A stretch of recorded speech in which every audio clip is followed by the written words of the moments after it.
ಓಂ ಶ್ರೀ ಗುರು ಬಸವಲಿಂಗ ನಮಃ. ಜಯಮೃತ್ಯುಂಜಯ ಸ್ವಾಮಿಗಳು ಬದ್ದಲ್ಲ ಸುದ್ದಿಗಳು ಬರ್ತಾ ಇದ್ದದ್ದು ನೀವೆಲ್ಲ ನೋಡಿ ಕಿಸಿಂದ ನಾನು ಕೇಳ್ತಾರೆ. ನಾವು ಸುದ್ದಿಗಳು ನೋಡತ್ತೇವೆ. ನಾವು ನೋಡಿದ್ದ ಸುದ್ದಿ, ನೀವು ನೋಡಿದ ಸುದ್ದಿ ಪ್ರತ್ಯಕ್ಷ ಕಂಡು ಯಾರು ನೋಡಿಲ್ಲ. ಬಟ್ ಹಿಂದಿನ ದಿನಮಾನಗಳಲ್ಲಿ ಸ್ವಲ್ಪ ನೋಡಿದ್ದಾದ್ರೆ ಅವರು ಪಂಚಮಸಾಲಿ ಜಗದ್ಗುರು ಪೀಠ, ಕೂಡಲ ಸಂಗಮದ ಪಂಚಮಸಾಲಿ ಜಗದ್ಗುರು ಪೀಠ, ಜಗದ್ಗುರು ಪೀಠವನ್ನು ಇಟ್ಟುಕೊಂಡು ಎಲ್ಲ ಕಡೆ ಹೋರಾಟ, ಪಂಚಮಸಾಲಿ 2A ಮೀಸಲಾತಿ ಸಂಬಂಧ ಹೋರಾಟ ಮಾಡಿ ಅನೇಕ ಪ್ರಖ್ಯಾತಿಯನ್ನು ಪಡ್ಕೊಂಡ್ರು. ಪ್ರಖ್ಯಾತಿಯನ್ನು ಪಡೆದುಕೊಂಡಿರ್ತಕ್ಕಂಥ ಸಂದರ್ಭದಲ್ಲಿ ಅವ್ರು ಬಹಳ ವಿಶೇಷವಾಗಿರ್ತಕ್ಕಂಥ ಜಗದ್ಗುರು ಪಂಚಮ ಪೀಠ ಹೆಂಗಾಗಿತ್ತು ಅಂತಂದ್ರೆ, ಅವ್ರಿಗೆ ಒಬ್ಬ ಪ್ರಧಾನ ಮಂತ್ರಿ ಹಂಗಿದ್ದ ಒಬ್ಬ, ಹಂಗ ನಾನೇ ಒಬ್ಬ ಪ್ರಧಾನ ಮಂತ್ರಿ ಈ ಎಲ್ಲ ಪೀಠಕ್ಕೆ ಅನ್ನುವಂಥ ಒಂದು ಭಾವನೆ ಬಂದ್ಬಿಟ್ಟಿತ್ತು ಅವರಲ್ಲಿ. ನಾವು ಆ ಸಲ ಭಾವನೆಯನ್ನ ಇಳಿಸಬೇಕು ಅಂತ ಪ್ರಯತ್ನ ಮಾಡಿದೀವಿ. ಇದೆಲ್ಲ ಬ್ಯಾಡ್ರಿ, ಮತ್ತ ಎಲ್ಲರನ್ನು ಒಳಗೊಂಡ, ಎಲ್ಲರನ್ನು ಕರ್ಕೊಂಡ ನಮ್ಮ ಎಲ್ಲ ಸ್ವಾಮೀಜಿಯವರ ಕೂಡಿ ಹೋರಾಟವನ್ನು ಮಾಡೋಣ. ಮತ್ತು ನೀವೆಲ್ಲ ಪ್ರತ್ಯೇಕವಾಗಿ ಪ್ರತ್ಯೇಕ ರಾಜಕೀಯವ್ರನ್ನ ಇಟ್ಕೊಂಡ ರಾಜಕೀಯವ್ರ ಅಷ್ಟೊಂದು ಹೋರಾಟ ಮಾಡೋದು ಚಲೋ ಅಲ್ಲ. ರಾಜಕೀಯ ಯಾವಾಗ ಮುನಿಸ್ತಾರೋ ಯಾವಾಗ ಎಬ್ಸ್ತಾರೋ ಗೊತ್ತಿಲ್ಲ. ಆ ನಿಟ್ಟಿನ ನಾನು ಕಲ್ಪನೆ ಕೊಟ್ಟಿದ್ದಿತ್ತ. ಬಟ್ ಅದಕ್ಕೆ ಕಿವಿಗೊಡ್ಲಿಲ್ಲ. ಯಾಕೆ ಕಿವಿಗೊಡ್ಲಿಲ್ಲ ಅಂತ ಕೇಳಿದ್ರೆ, ಎಲ್ಲ ರಾಜಕೀಯವ್ರ ಜೊತೆ ಅವ್ರ ಹಿಂಬಾಲ ಇರುವಂತ ಸಂದರ್ಭದಲ್ಲಿ ಇವ್ರು ಯಾವ ಸ್ವಾಮೀಜಿ, ಇವೆಲ್ಲ ಯಾವ ಸ್ವಾಮಿ, ಯಾವ ಸೀನತ ಅಂತ ಒಂದು ವಿಚಾರ ಮಾಡ್ಕೊಂಡು ಕಚ್ಚಿಂದ ಅವ್ರು ಹಾಗೆ ತನ್ನ ವೇದಲ್ಲಿ ಬೆಳೆದು ಬಂದಿರುವಂತ ಸಂದರ್ಭದಲ್ಲಿ ಮುಂದೆ ಕಾಶ್ಯಪ್ಪನವರು ಮತ್ತು ಯತ್ನಾಳ್ ಅವರು ಕೂಡಿರುವಂತ ಸಂದರ್ಭದಲ್ಲಿ ಅವರು ಕೂಡಿ ಹೋರಾಟ ಮಾಡಿದ್ರು. ಅಕಸ್ಮಾತ್ ಏನೋ ರಾಜಕೀಯ ಯಾವಾಗ ಬದಲಾವಣೆ ಆಕತಿ, ಯಾರು ಎಲ್ಲಿ ಹೋಗ್ತಾರೋ ಯಾರು ಗೊತ್ತಿಲ್ಲ. ಅಂತ ಸಂದರ್ಭದಲ್ಲಿ ಕಾಶ್ಯಪ್ಪನವರು ಮತ್ತು ಇವರು ಕಾಶ್ಯಪ್ಪನವರು ಯತ್ನಾಳ್ ಬೇರೆ ಬೇರೆ ಆದಾಗ ಇವ್ರು ಮತ್ತೇನ್ ಮಾಡ್ರು ಅಂತ ಕೇಳಿದ್ರೆ, ಕಾಶ್ಯಪ್ಪನವ್ರು ಬೆನ್ನ ಹತ್ತಾರೆ. ಕಾಶ್ಯಪ್ಪನವ್ರ ಬೆನ್ನ ಹತ್ತಿರದಾದ್ರೂ ಕೂಡ ಒಂದು ಮಾತನ್ನ ನಿಮ್ಮ ವಿಡಿಯೋದ ಮುಖಾಂತರ ಒಂದು ಮಾತು ಹೇಳಿದೆ. ಯಾಕಂತ ಕೇಳಿದ್ರೆ, ಕಾಶ್ಯಪ್ಪನವರು ಇವತ್ತು ದಿನ ಬಿಟ್ಟು ಬಂದಿರ್ತಕ್ಕಂಥ ಪಕ್ಷವನ್ನು ಬಿಟ್ಟು ಬಂದಿರ್ತಕ್ಕ ಒಬ್ಬ ವ್ಯಕ್ತಿ. ಕೇವಲ ಅವನ್ನ ಹಿಡ್ಕೊಂಡು ಹೋರಾಟ ಮಾಡೋದ್ರಿಂದ ಸರಿಯಲ್ಲ. ನೀವೆಲ್ಲರೂ ಇಟ್ಕೊಂಡು ಹೋರಾಟ ಮಾಡಿ ಅಂತಕ್ಕಂಥ, ಅವಾಗೂ ಕೂಡ ನಿಮ್ಮ ಮುಖಾಂತರ ಒಂದು ಹೋರಾಟ ಮಾಡಿ, ನಾನು ನಿಮ್ಮ ಮುಖಾಂತರ ಒಂದು ಮಾತು ಮಾತಾಡಿನ, ಆದರೂ ಕೂಡ ಗಣನೆಗಳಿಗೆ ತೆಗೆದುಕೊಳ್ಳಿಲ್ಲ, ಯಾರು ತೆಗೆದುಕೊಳ್ಳಿಲ್ಲ.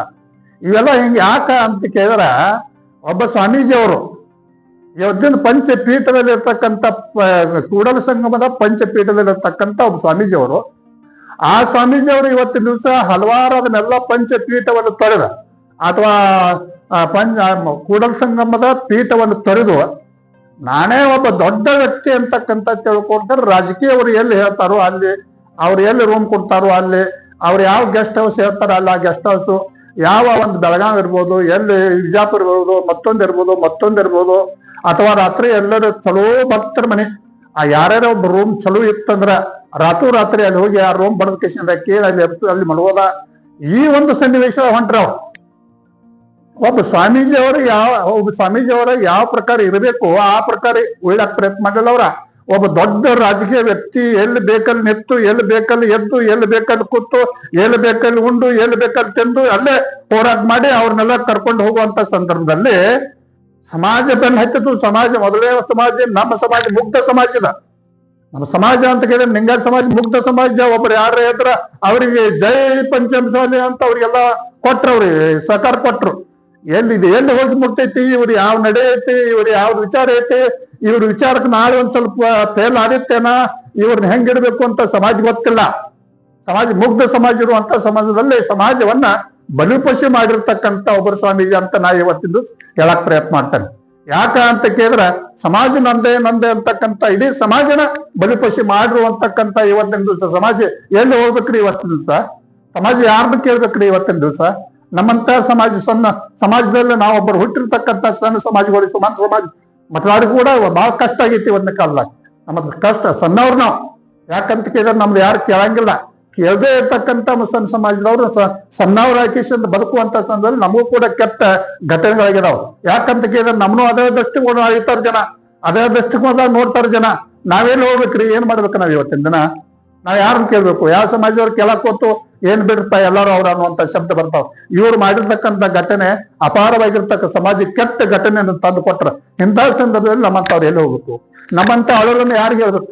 ನಮ್ಮಂತ ದುಃಖವನ್ನು ಯಾರು ಹೇಳ್ಬೇಕು? ನಮ್ಮಂತ ತುಕ್ಕೊಂಡು ಯಾರು ತೊಡ್ಕೋಬೇಕು ಅಂತಕ್ಕಂಥ ನಮಗೂ ಕೂಡ ಸಂದಿಗ್ಧ ಪರಿಸ್ಥಿತಿ ಇವತ್ತಿನ ದಿನ ಆಗೈತೆ. ಈ ಕಾಲಕ್ಕೆ ಇವತ್ತಿನ ದಿವಸ ಯಾರೇ ಏನಾರ ಇವತ್ತಿನ ದಿವಸ ಹೇಳ್ತಾರೋ ಅಂತ ಕೇಳಿದರೆ ಈ ಸಮಾಜದ ಮುಖ್ಯ ಇವತ್ತಿನ ದಿವಸ ಇಂತ ಒಂದು ಕೆಟ್ಟ ಘಟನೆಯನ್ನು ನೋಡಿಕೆಸಿಂದ ಕೆಟ್ಟ ಘಟನೆ ಇಡೀ ಸಮಾಜಕ್ಕೂ ಕೂಡ ನೋವಾಗ್ತೈತಿ. ಸಮಾಜ ಪಕ್ಷ ನಮ್ಮಂತ ಸ್ವಾಮೀಜಿಯವರು ಬಡ ಸಮಾಜದ ಸ್ವಾಮೀಜಿಯವರು ಕೂಡ ಬಹಳ ನೋವಾಕತಿ. ಯಾಕೆ ನೋವಾಕತಿ ಅಂತ ಕೇಳಿದ್ರೆ ಅವ್ರಿಗೆ ಅಳಿಗಾಡಕ್ ಜಾಗಿಲ್ಲ, ಏನ್ ಮಾತಾಡಕ್ ಜಾಗಿಲ್ಲ. ಮಾತಾಡ್ರ ಒಂದ್ ನಮೂನಿ, ಬಿಟ್ರ ಒಂದ್ ನಮೂನಿ. ಎಲ್ಲಿ ಸಮಾಜದಾಗ ಹೋಗ್ತೀರಿ ಅಂತ ಕೇಳಿದ್ರೆ ಅವರು ಎತ್ತುಗಳ ತಿಳ್ಕೊತಾರ. ಈಗ ನಮ್ಮ ನಡೆ ಏನಾಗೈತಿ ಅಂತ ಕೇಳಿದ್ರೆ ಕುಂಠಿತಾಗೈತೆ. ಯಾರಿಂದ ಅಂತ ಕೇಳಿದ್ರೆ ಇವರಿಂದ. ದೊಡ್ಡ ಸ್ವಾಮೀಜಿಯವರ ಇವತ್ತು ನಮ್ಮ ನಡೆ ಕುಂಠಿತಾಗೈತೆ.